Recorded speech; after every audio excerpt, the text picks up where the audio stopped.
Minnesota trying to close out and eliminate Denver. Oh my goodness! TJ Shannon punishes the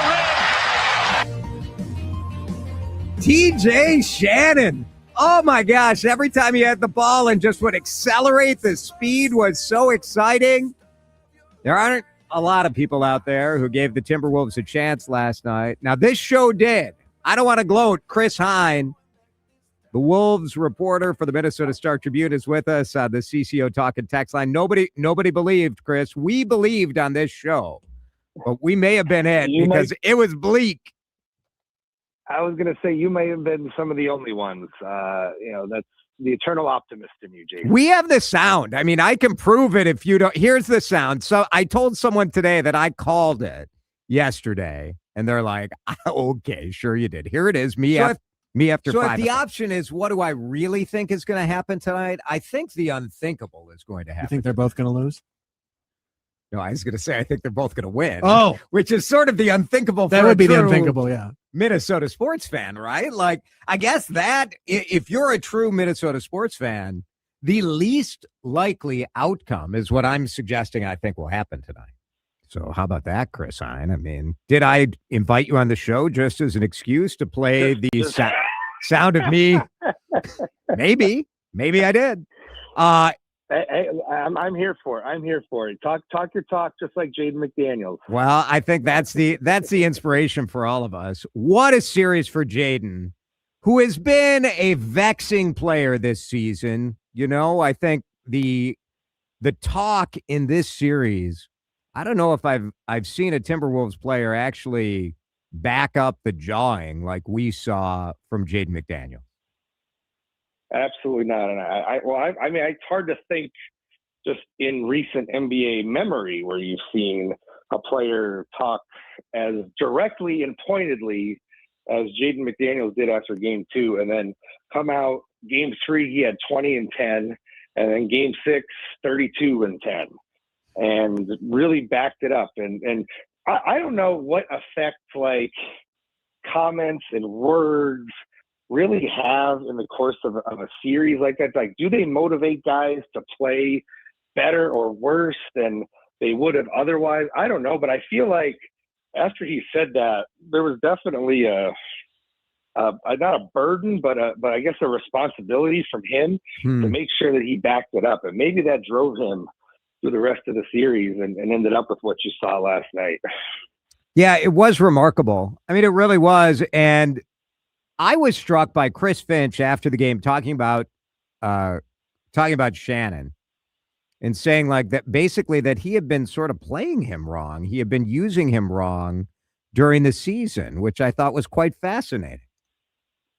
Yeah, and some of the Finch haters on Twitter are taking that as proof A of why they think he's a bad coach. Yeah. Proof of why he's a great coach, that you can admit that you did it wrong. Like, that's brilliant. And I think we all could kind of see it, right? But here's the thing.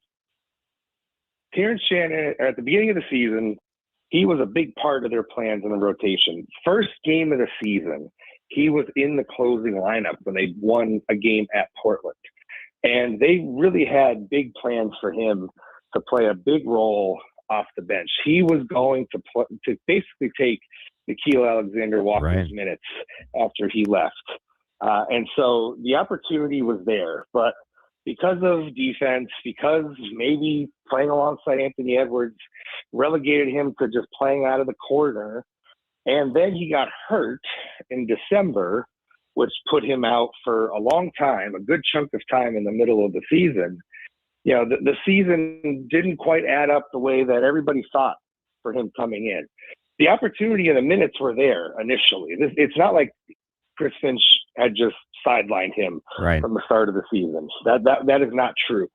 And then the injury happened. And then, yes, after he came back from the injury, the Wolves made a few moves at the deadline to bring in Kyle Anderson, to bring in Ayo Dosunmu, and so he got pushed down the pecking order and wasn't playing much.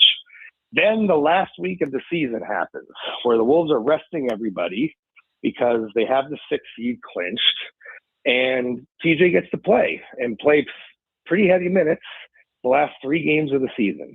And he played really well. He had the ball in his hands. He was aggressive. He was looking to score, and he put up some really good numbers against a few teams in the Houston Rockets and Orlando Magic who were still trying and were playoff caliber teams. He was not putting up these numbers against teams that were tanking. So that last week of the season, I think, was a big boost for his confidence. It was a big boost for the coaching staff's confidence in him to do what he did last night, because I think even though it was a very up and down year for him, at the end of the year, he's kind of gotten to the place where everybody sort of envisioned him to be the kind of player he could be. It took a long route to get there, but it was worth it to have a night like that, like last night. It was an unbelievable experience to watch that game and watch. I mean, just to underscore, and you mentioned it, but Anthony Edwards, one of the top 5 players in the NBA, out. Ayo Dosunmu, who was sort of the hero who had stepped up, he's out. Kyle Anderson's sick. Dante DiVincenzo out for the season. I mean, the Vegas odds were that the Timberwolves were going to lose by 6 or 7. What, when you talk to the players, what did they like? I know the cliches, right? Next man up, but what did they credit it to? You talked about toughness in a column that you wrote, an analysis piece that you wrote. Yeah, I think there's a little bit of toughness, of competitive fire that's involved. And I think there's a little bit of pride involved here. And the pride goes a couple of different ways. I feel like, number one, you have pride because you don't just want to go out there and lie down in a playoff series as a team, right? But I think there's an individual pride that exists in a lot of these guys. And they all, listen, they're NBA players. They all think they're great. They all want an opportunity to go out and show that they're great. Yeah. So when you have a chance, and they are great, like in the broader world, they are great, no doubt. Right, they're the top 1% of 1% of basketball players in the world, right? Right. So when you have an opportunity on a stage like that to go out and show and put up 20-some points, like TJ Shannon just did, right? There's a little bit of individual pride that takes over as well. Now, it doesn't always work out that way, right? Like you could say that, and then an undermanned team can go out in a playoff series and just get smoked by another team, right, as you might think. But with the Wolves, I think it speaks to their depth of talent, and I think it does speak to the type of players and competitors that are on this roster, or that they've drafted, molded, kind of in this Anthony Edwards and Chris Finch era, which everybody in that building is a competitive person, whether they kind of emote it or not. And that's the sort of team that they've built. To have the Wolves win in an improbable circumstance the same night that the Minnesota Wild advanced to the second round of a playoff series for the first time in 11 years, more than a decade. Were you in the arena when they put the end of the Wild game up on the Jumbotron? I was. I looked up for like 10 seconds and saw it, but I was busy populating our live blog at StarTribune.com, but I didn't really get to. Yeah. I didn't really get too much time to see what's happening. But obviously, the crowd erupted. I'm not sure the players really noticed. I think Mike Conley might have been the only one that said afterwards he saw that the Wild had won. That was about it. Yeah. And I know Finchie was asked in the post-game news conference about it, and he was like, I don't know what you're talking about. Like, he's a little our good friend Patrick Gracie was looking for that quote, and it's a good try. I don't think Finch quite caught on. No. Here is Chris Finch on with Chad Hartman just about an hour ago, talking about sort of the improbability, so people understand like how crazy this win was. Yeah, you know what? I think it just might be, to be quite honest with you, just, not just, the adversity having those guys out, but also just, how well everybody played, how quickly everyone adjusted to our new reality.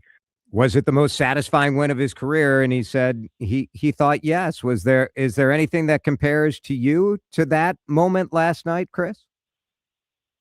I mean, I think Game 7 in Denver 2 years ago is probably the only one that rivals it, just because if we're talking about satisfying wins, I think that was a team, again, nobody was really given much of a chance going into the series. Denver was the defending champions.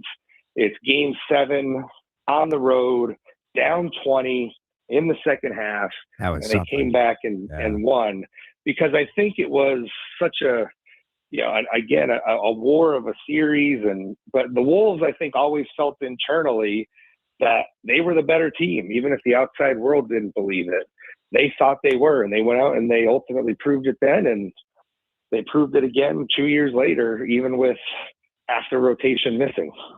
There will be plenty of time to talk about San Antonio and the next step and the fact we still have a banged-up lineup, but I just want to savor last night. I don't want to go there yet, so I'm not going there yet, Chris. We appreciate you walking us through some of that fun from last night.